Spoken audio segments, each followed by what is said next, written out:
Bienvenidos, queridos hermanos, a una emisión más de Tierra Buena. Estamos muy contentos de poder estar nuevamente con ustedes y hoy pues vamos a tener el gusto y la oportunidad de comentar el Evangelio y las lecturas del quinto domingo del tiempo ordinario.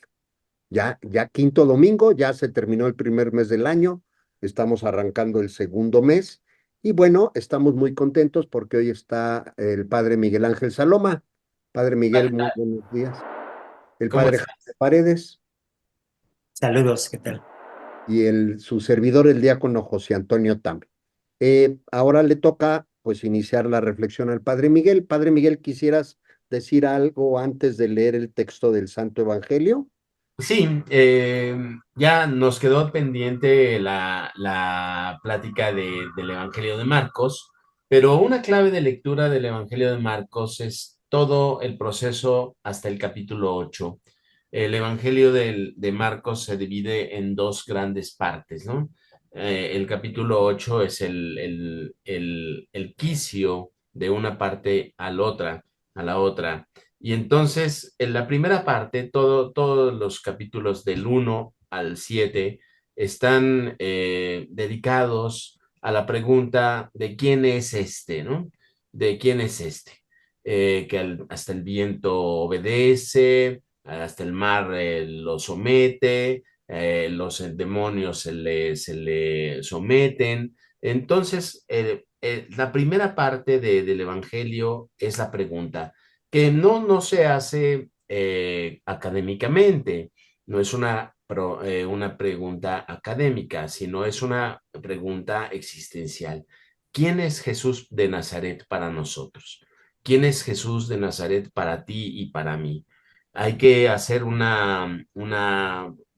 paréntesis de todo lo que sabemos del catecismo, de las predicaciones, para pensar quién es este para mí. Y hasta el capítulo 8 que se da la profesión de fe de Pedro, diciendo, tú eres el Mesías, el Hijo de Dios vivo, y la salvación que está implícita en estas palabras. Es como un descubrimiento de la personalidad hasta llegar al descubrimiento de Jesús libertador, Mesías.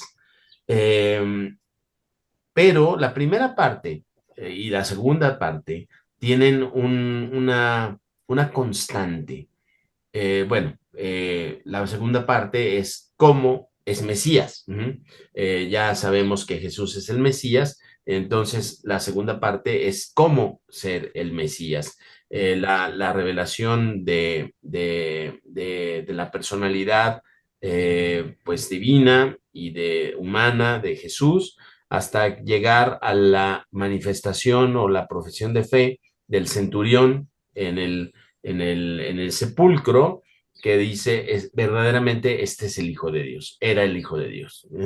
Es una manifestación de un pagano, de una convicción de la personalidad de Jesús.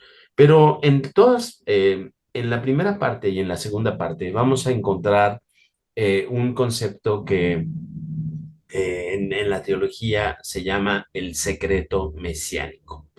El secreto mesiánico se da porque Jesús manda a callar a todos los que le dicen el Mesías. Todos los endemoniados o los demonios le conocen y le dicen, tú eres el Mesías, ¿no? Y Jesús manda a callar a sus apóstoles, a los demonios, a todos los que lo reconocen como Mesías, los manda a callar. Y pues vamos a encontrar una respuesta de por qué Jesús manda a callar, pues en la explicación del Evangelio de hoy. Bien, bueno, quisiera que Jaime nos echara la mano para leer. Muy bien. Del Evangelio según San Marcos. En aquel tiempo, al salir Jesús de la sinagoga, fue con Santiago y Juan a casa de Simón y Andrés. La suegra de Simón estaba en cama, con fiebre. y enseguida le avisaron a Jesús. Él se le acercó y tomándola de la mano, la levantó. En ese momento se le quitó la fiebre y se puso a servirles. Al atardecer, cuando el sol se ponía, le llevaron a todos los enfermos y poseídos del demonio. Y todo el pueblo se apiñó junto a la puerta. Curó a muchos enfermos de diversos males y expulsó a muchos demonios, pero no dejó que los demonios hablaran porque sabían quién era él. De madrugada, cuando todavía estaba muy oscuro, Jesús se levantó, salió y se fue a un lugar solitario donde se puso a orar. Simón y sus compañeros lo fueron a buscar y al encontrarlo le dijeron: todos te andan buscando. Él les dijo: vamos a los pueblos cercanos para predicar también allá el evangelio, pues para eso he venido. Y recorrió toda Galilea, predicando en las sinagogas y expulsando a los demonios. Muy bien. Padre Miguel, Muy adelante. bien. Pues quisiera hablar de muchas cosas, pero a ver cuántas puedo decir. Ujú. La situación es en Cafarnaúm.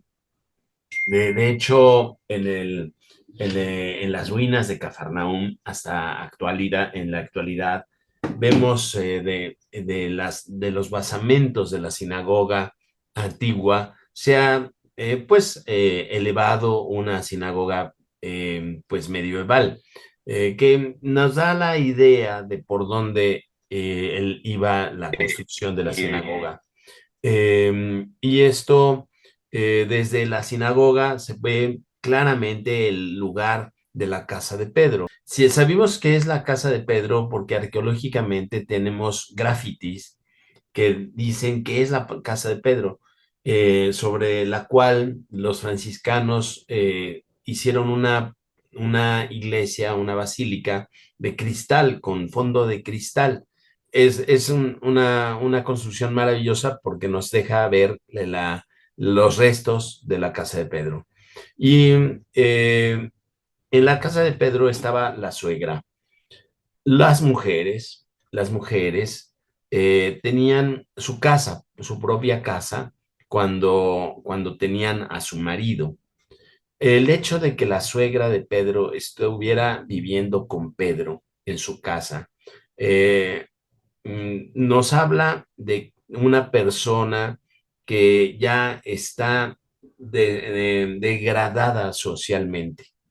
La suegra de Pedro tenía que estar de arrimada, porque ya no, podemos suponer que ya no tenía a su marido, y entonces no tenía derechos sociales, y por lo tanto se arrimaba a la casa de Pedro para que el Pedro le diera derechos sociales, que hablara por ella en público, en la sinagoga, porque las mujeres no tenían estatuto de ciudadanía, nada más los hombres, los niños tampoco.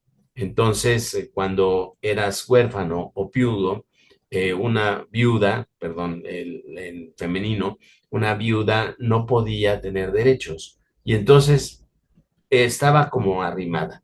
Eh, mm, Nosotros vemos la fiebre como una cuestión sin importancia, ¿no?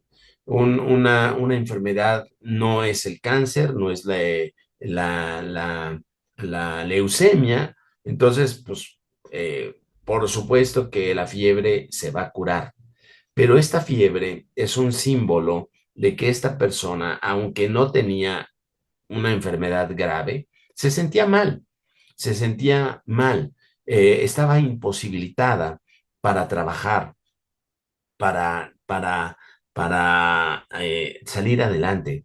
Y esto es como una sensación de sentirte degradado, de sentirte mal, no querer hacer nada porque no vale la pena nada, no vale la pena ya vivir.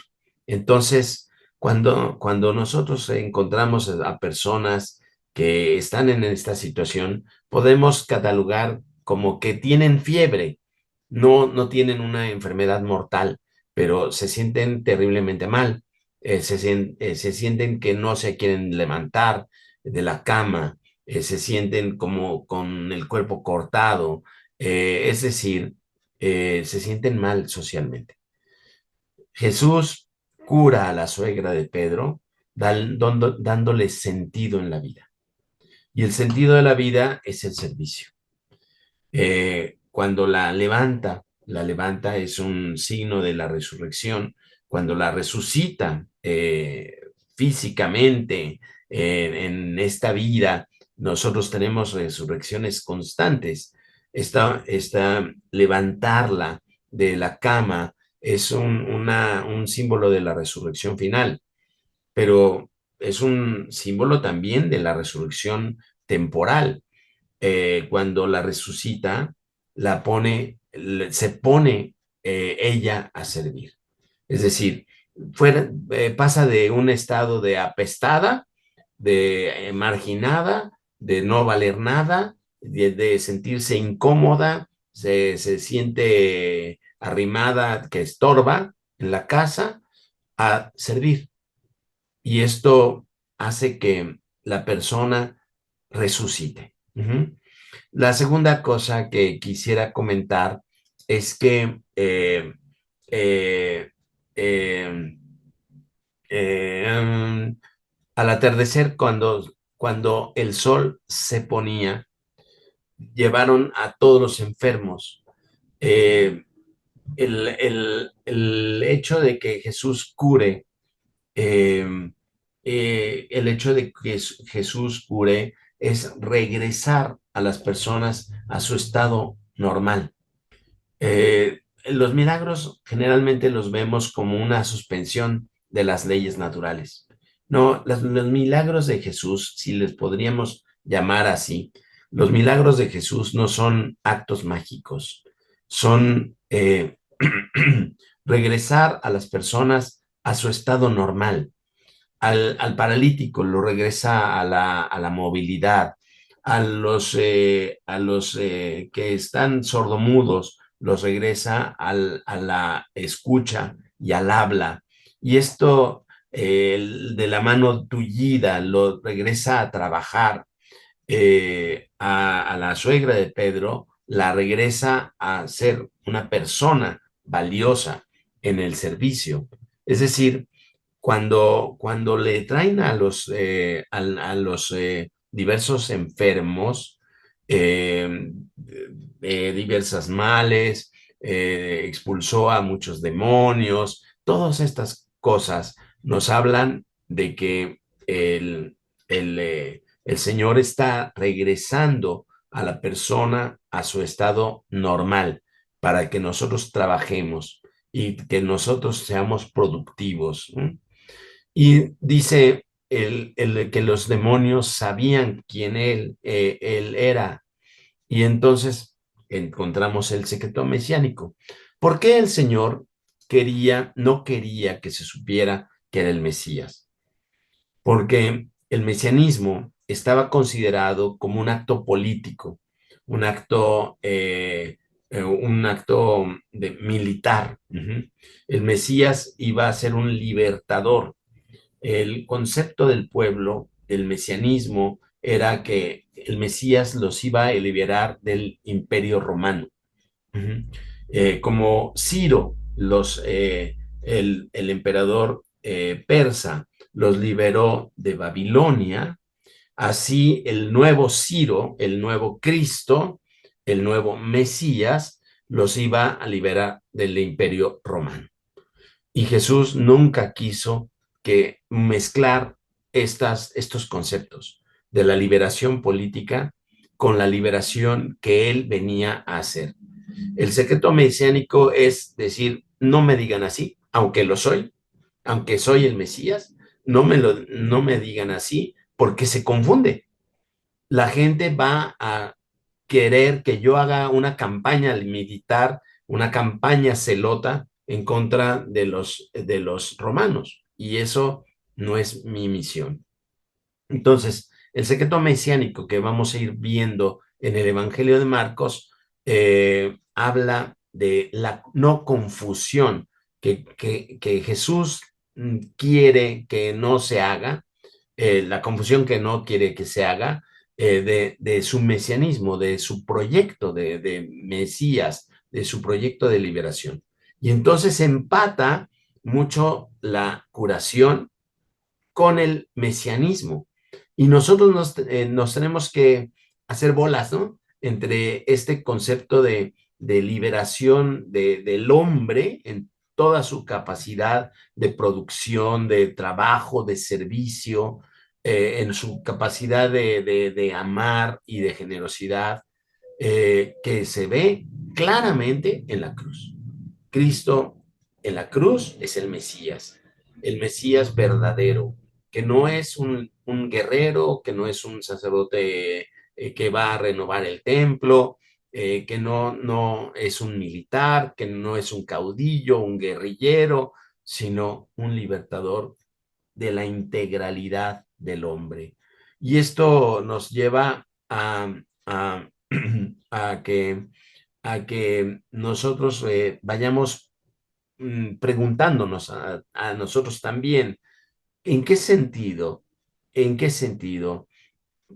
Jesús es el Mesías para mí? Es mi Mesías. En qué sentido? ¿Cuánta liberación? ¿Qué, qué liberación está haciendo el Señor en mi vida? ¿De qué maneras me está salvando ahorita? Ahorita. Los males los tengo que tener muy claros, tengo que tener muy clara mi enfermedad para que Jesús vaya haciendo una transformación personal en mí. Aquí me quedo. Muchas gracias, Padre Miguel. Padre Jaime.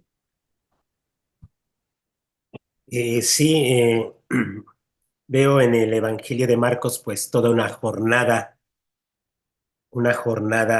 pues desde que sale de la sinagoga hasta la madrugada, es una jornada intensa de encuentro, de encuentro con Jesús, con aquello que está dañado en el hombre, aquello que está lastimado, que es su propia identidad, por eso la posesión de los demonios, su enfermedad, es decir, el deterioro que se expresa en el cuerpo, es el ser humano que está allí, pues degradado, ya lo comentaban, y que eso sin lugar a duda, pues se expresa en las estructuras sociales, políticas.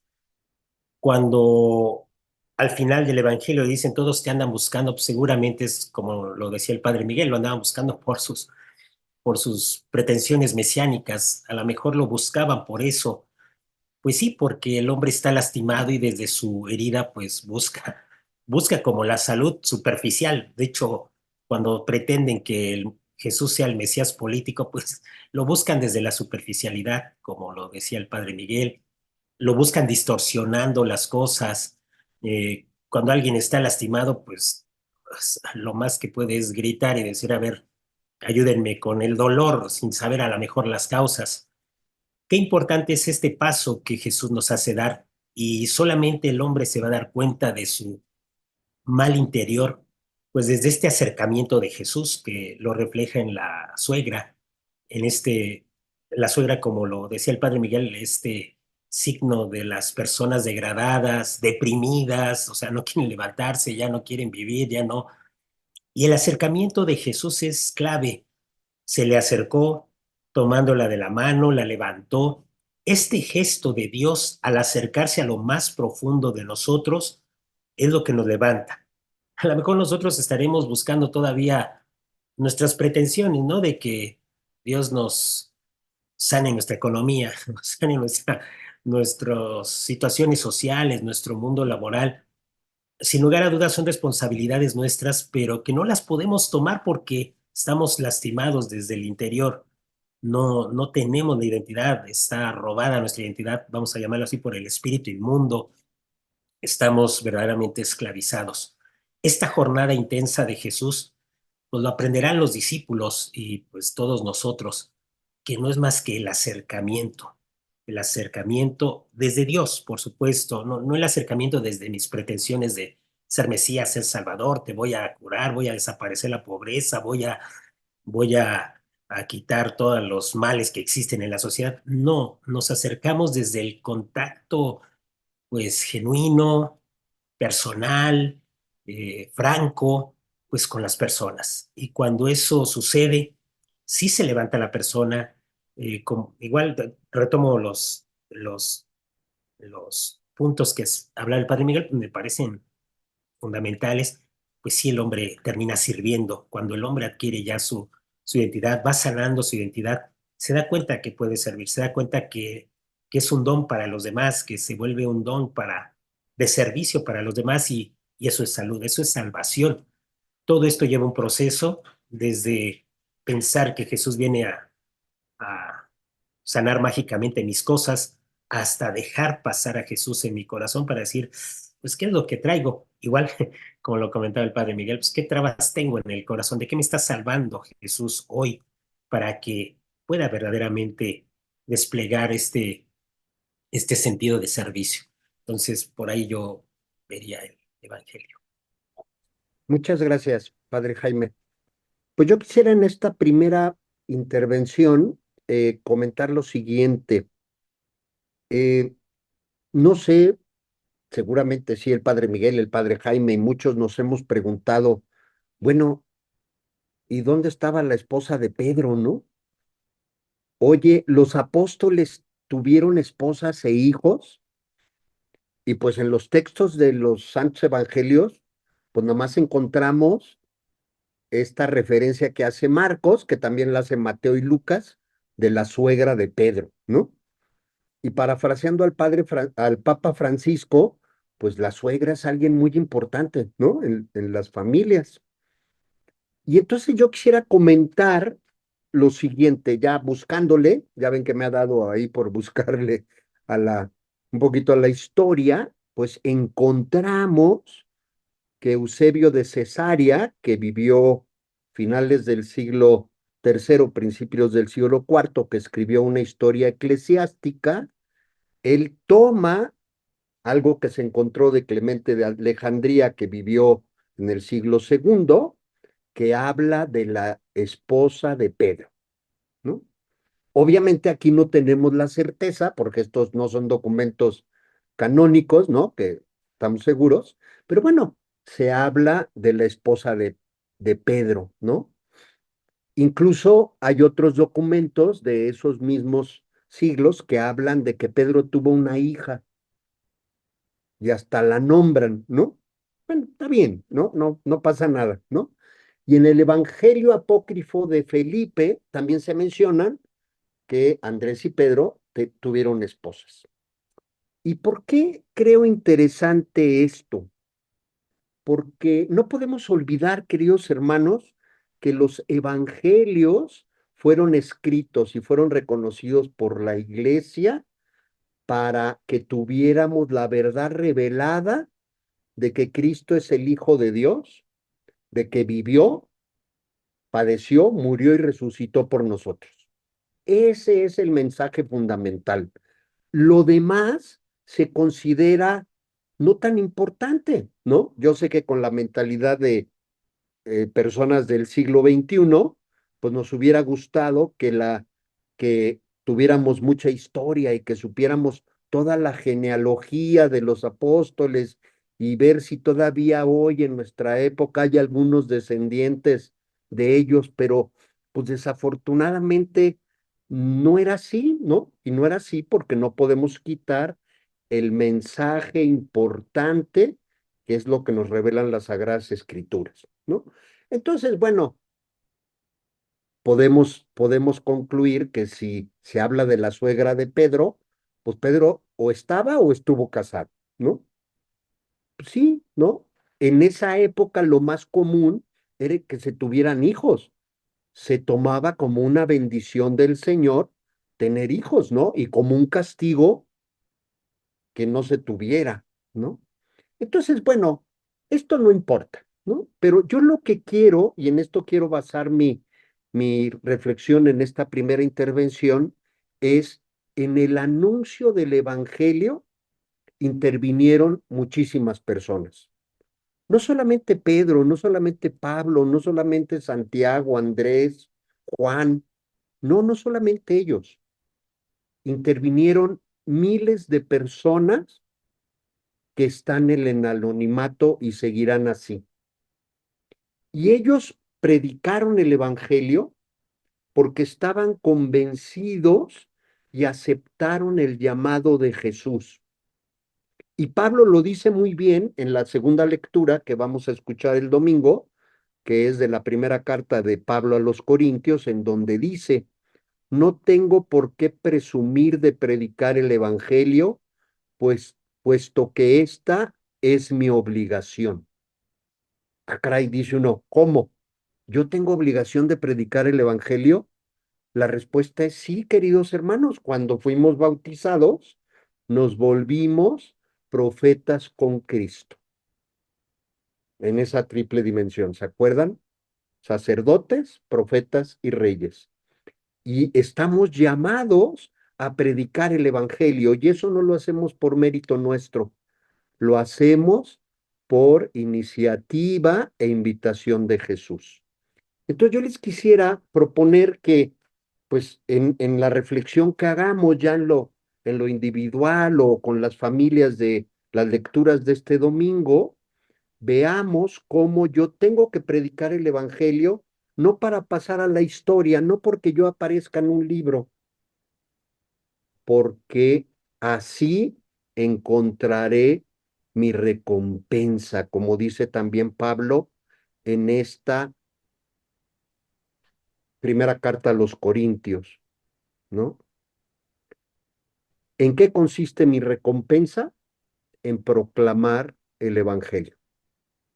Si nosotros encontramos, queridos hermanos, en, en el anuncio del Evangelio, encontrar lo que nos hace feliz, lo que nos llena, el comunicarle a los demás esta alegría de la buena nueva de Jesús, ahí encontraremos nuestra recompensa y seguramente como fueron Pablo, Pedro y todos los apóstoles y seguidores de Jesús, seremos muy felices. Padre Miguel, Pues yo creo que ya queda redondito, ¿no? No tengo nada más que agregar. muchas gracias. Padre Jaime, Yo también ahí le dejaría. perfecto.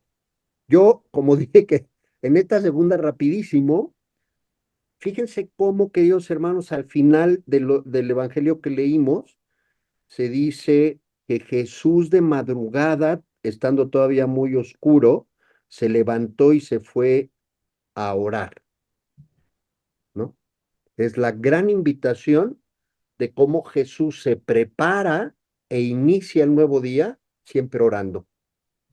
Entonces, esa es la invitación que tenemos nosotros, siempre comenzar nuestro día haciendo oración.